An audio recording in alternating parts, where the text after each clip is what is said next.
Hey guys! Kamusta po kayong lahat? Nagbabalik po ako para sa panibago na namang video at panibagong recipe na naman ang ituturo ko sa inyo. May nag-order na naman po sa akin ng baked macaroni. Kaya tara, samahan niyo ako magluto mga ate at kuya. Ito nga pala ang ilan sa mga gagamitin kong recipe. Ang iba ay nasa ref pa pero makikita nyo rin mamaya. Simulan na natin ang pagluluto sa pagpapakulo ng tubig.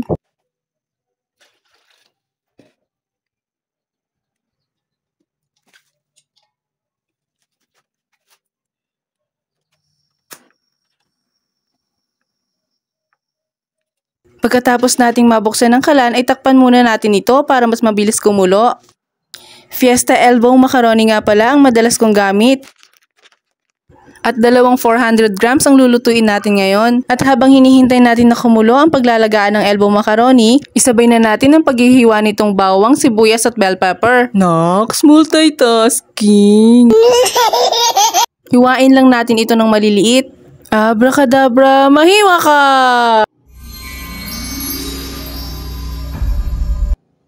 Hindi, wow.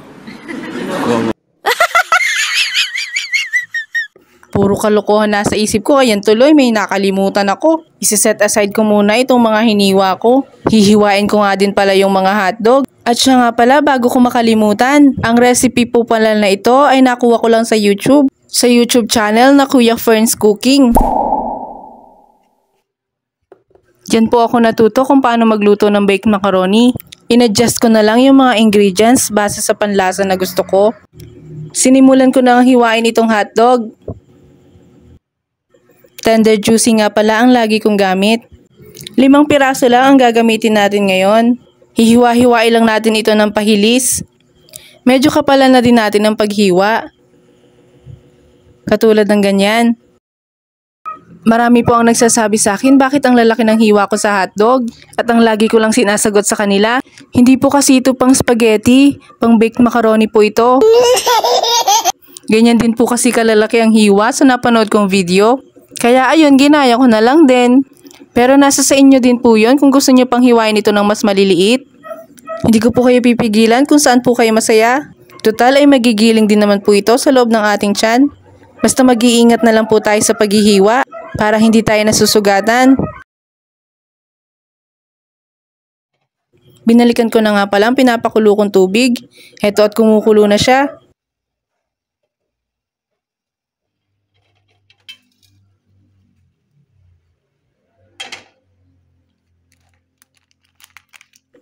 Ilagay na natin ang elbow macaroni.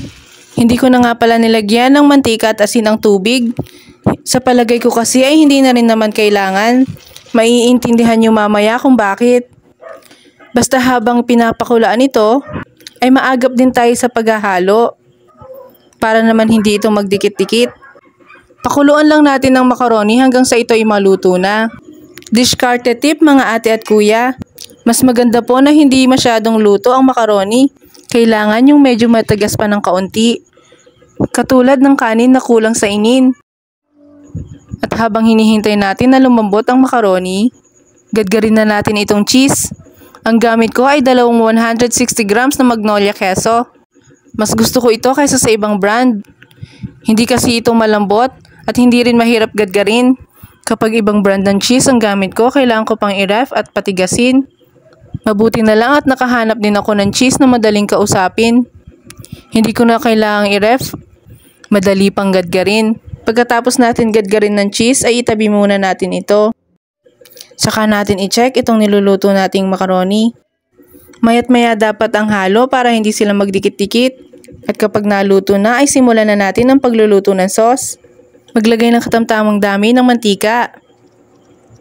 Sunod ang bawang kapag mainit na.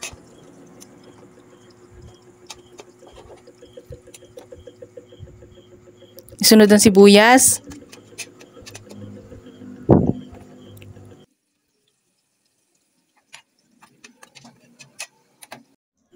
Pwede na ring isabay ang bell pepper sa gisa. Halu-haluin lang ng ilang minuto. Pagkatapos ay sunod na nating ilagay itong ground pork. Halu-haluin natin at siguraduhin na maluluto itong mabuti.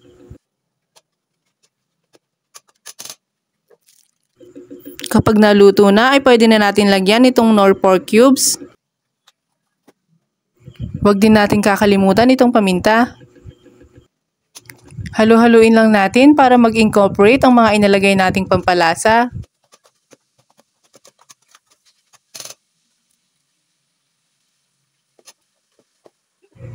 Sunod na nating ilagay itong mga hotdog.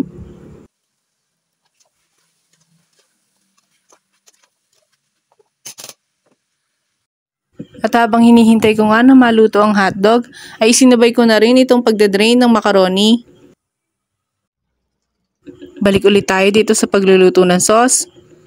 Ang gamit ko ay Del Monte Sweet Style Spaghetti Sauce para sa 800 grams na elbow macaroni. Nagdagdag din pala ako ng kaunting tubig to lessen the thickness. Masyadong malapot ang kalalabasan ng ating sauce kung wala itong halong tubig. Halos wala rin po itong ipinagkaiba sa sauce ng spaghetti. At ang paraan ng pagluluto po na ito ay nakita ko nga lang sa YouTube. At nung unang beses ko nga po itong ginawa ay natuwa ako ng sobra. Halos kalasa kasi ng paborito kong baked macaroni sa binibilan kong restaurant. Kaso ang nakakalungkot lang, last time na bumili ako sa restaurant na iyon ay hindi na ganoon ang lasa. Nagbago na ang timpla. Mabuti na lang at natutunan ko na kung paano ito lutuin. Asukal na pala ang susunod kong ilalagay. Pero bago yon ay tinikman ko muna ang sauce kung gaano na ba ito katamis. Sweet style sauce nga pala ang nabili ko. Kaya ito napagpasyahan kong lagyan na lang ng iilang kutsara. Huwag pa bigla-bigla ang paglalagay ng asukal mga ate at kuya. Matuto dapat tayo manansya. Ang level nga pala ng sweetness nito ay katulad lang din ng Pinoy style spaghetti. Halu-haluin natin ito at siguraduhin matunaw ang mga asukal. Pagkatapos ay lagyan na rin natin itong asin. Huwag din pa bigla-bigla ang paglalagay ha. Halu-haluin na natin itong mabuti. At siguruhin natin na mag-i-incorporate lahat ng mga ingredients.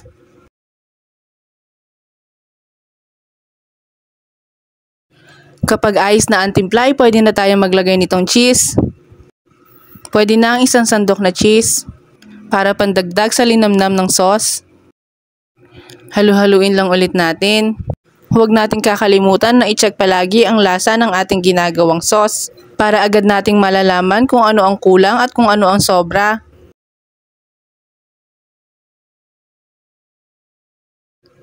Kapag luto na ang sauce, ay pwede nating ilagay itong mushroom. Ihalo lang din pagkatapos.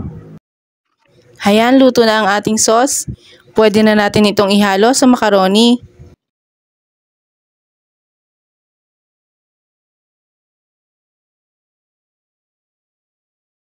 Siguraduhin natin na maghahalong mabuti ang sauce at macaroni.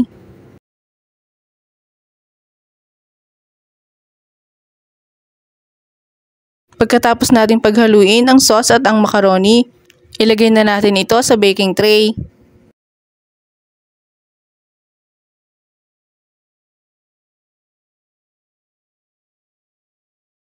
Tsaka natin ito papantayin.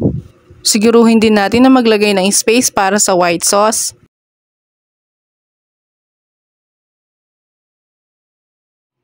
At para naman sa white sauce ay gagamit tayo ng isang buong butter. Painitin lang natin ito at lusawin. Kapag nalusaw na ang butter ay ilagay na itong all-purpose cream. Pati na rin ang evaporated milk. Naglagay din ako ng asukal sa white sauce. Pagkatapos ay ito namang cheese. Halu-haluin lang din natin ito pagkatapos. Low heat nga lang pala ang apoy dito. Sa pagluluto nitong white sauce ay hindi natin kailangang magmadali. Kasi kung mamadaliin mo to ay may tendency na masunog. Keep stirring lang mga ate at kuya. Continuous dapat ang paghahalo nito hanggang sa ito ay lumapot. Hanggang sa ma-achieve natin ang thickness na gusto natin. Kapag okay na ang sauce ay diretso na nating lagyan ang macaroni. Tasa nga pala ang ginagamit ko para mas madali. Kung sandok lang kasi ang gagamitin ko ay siguradong magtatagal. Pagkatapos na nating mailagay ang white sauce sa ibabaw, ay siguraduhin naman natin na magpantay ito. Kutsara nga lang pala ang gamit ko para pantayin ang white sauce sa ibabaw. Sunod naman nating gawin ay maglagay ng cheese para sa toppings. At heto, sa wakas ay natapos na ang paglalagay ng cheese. Isunod naman natin itong iluto sa oven. 180 degrees ang temperature at taas lang ang ating gagamitin. Sunugin lang natin ng bahagya ang ibabaw ng macaroni. Pagkatapos ay pwede na natin itong hanguin. Ayan, tapos na silang lutuin lahat. Pahabol na discarded tip. Mas masarap po ang baked macaroni kung ito ay malamig. Kaya itong mga ginawa ko ay didiretso muna sa refrigerator. Maraming salamat po sa mga nag-order. Yan lamang po. Thank you for watching. Huwag nyo rin po kalimutan i-follow ha. Maraming salamat po sa panonood ninyo.